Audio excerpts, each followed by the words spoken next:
Hey everybody, we are back with another one. Today we are doing Meta slash Facebook slash Meta. So, um, usually I do smaller companies. Obviously I did Nvidia last week. I'm gonna do Meta right now.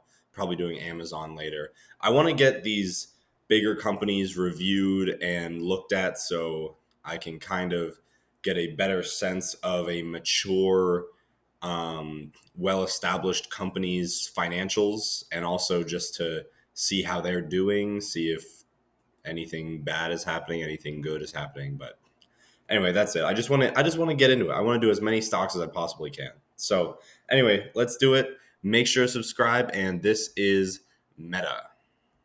All right, so let's get into it with Meta here. Again, I am just going to continue to highlight the market cap of these companies because obviously Meta is an enormous company at 1.4 trillion. So their cost of capital looks good. Target price is actually above, which is really good. Long-term growth rate looks solid. Let's go into the income statement and see how we're doing there. So sales growth looks really good. Um, Obviously, a bit of a hiccup in 22, but that's nothing too crazy. Everything looks really solid. Operating income took a big dip in 22, but that's no big deal for this. Net income again, same deal. And then EPS also looks just about the same. Total shares hoping, I can't imagine they're going up. And no, they're actually repurchasing a lot of shares. 28.50 in 2020 down to 25.20 now is honestly pretty good. Can't complain about that. Let's check out the balance sheet. Cash looks solid. Not a lot of debt. No short term. Oh my God. Really good cash. Assets are growing. Short term debt is nothing. Short term, long term is nothing. And retained earnings should probably be really high, I'd imagine. And yeah, they have 82 billion of retained earnings. And by the way, the reason all these numbers are so small is because this is in billions. They have 65 billion in cash, which is just insane to think about, but that's how much they have. So for cash flows, it looks like they're extremely solid, especially in the operating cash flow area. Again, capital expenditures isn't that crazy for investing activities. Also, it looks like they started purchasing investments again, which is good. Financing again, look at that change in capital stock right here. That is fantastic. Really good to see that they're repurchasing so consistently. And then free cash flow, of course. Free cash flow per share is looking really good too. But yeah, so overall, really solid there. Let's check out the use of cash. There really shouldn't be any repayment of debt. There is actually has been some issuance in the past 2 years, but honestly, with how their debt situation is, that is no big deal. I could give it, I don't even want to give it the 0.5 because honestly, let's go to the quarters here just to make my point. Um, wow, they actually issued a lot of debt this quarter. I was not expecting that. Um, I'll do the 0.5 because their debt situation is incredibly manageable. So I really don't think that's that big of a deal. But they did issue a significant amount of debt in the past quarter. And again, about a year ago.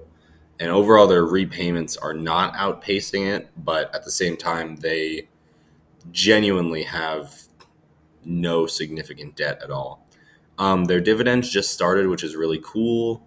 And then obviously repurchasing of common stock, they are doing a fantastic job of it. So let's check out the ratios once again, see what we see. SGA to sales is right about in line with the 5-year average, a little bit below it. That's good. Net margin is above the 5-year average, which is actually kind of surprising. It used to be above 30, took a dip in 2022, recovered this year, and is still above the average. I'm assuming, yeah, it used to be lower. So overall, pretty solid there. ROA and ROE are both also above the 5-year averages, which again is a little surprising to me. And then long-term debt to total equity, you could see it is above their average and has actually been increasing for 4 quarters now. So I am going to do the 0.5 there, but you also have to remember, again, their debt situation is incredibly manageable.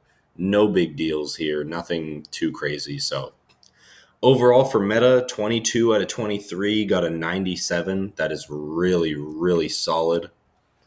Not the highest score, but also nowhere near the lowest either.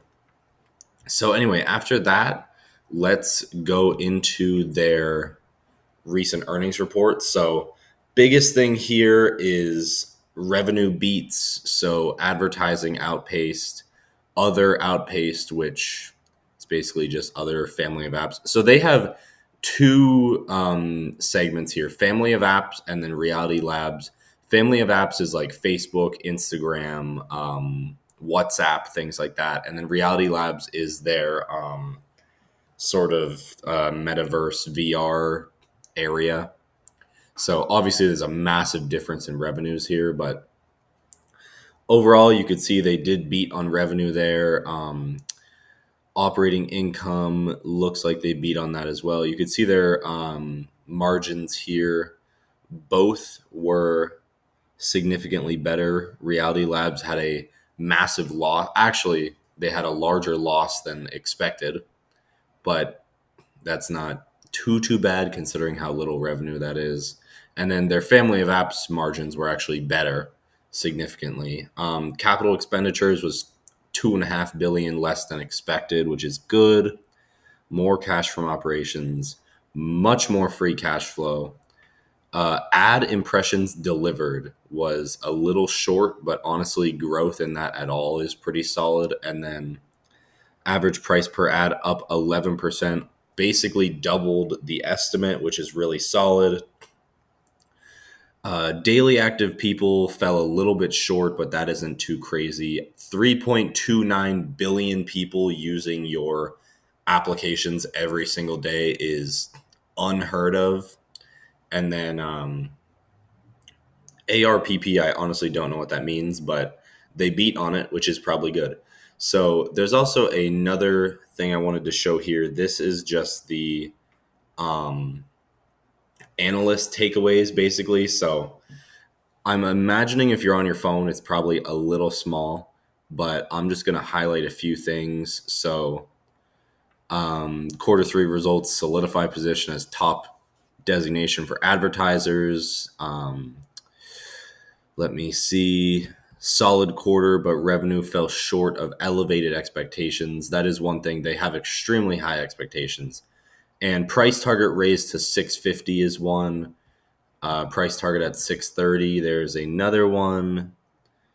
And 660 for this. Also, this one was 665. This is 655. So overall, they are overwhelmingly expecting to outperform in their stock, at least for the next year, which is really, really good. Let's take a look at their chart really quick. I'm not going to get into anything too technical here, but all I really want to show is in 2021 to 2022, their massive decline. So, So they had an enormous amount of declines from September 2021 to November 2022. They fell 76%, which is insane. From that point, they then rebounded completely and excessively almost, and are now up 564% from that point. Actually, They're up a little bit lower, but they were at one point up 564%. Now they are right around 470, which is still great. Still great.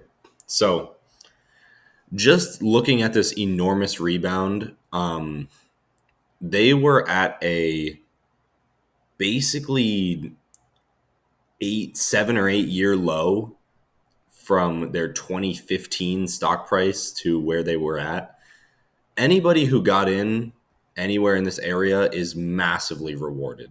I actually bought in around, I think I was averaged around 140 to 100, and I sold at like 220 because I was like, there's no way that this is going to go up 100% in a couple months and I'm not going to sell it, which it did. It was at 960. It went all the way up to over 200.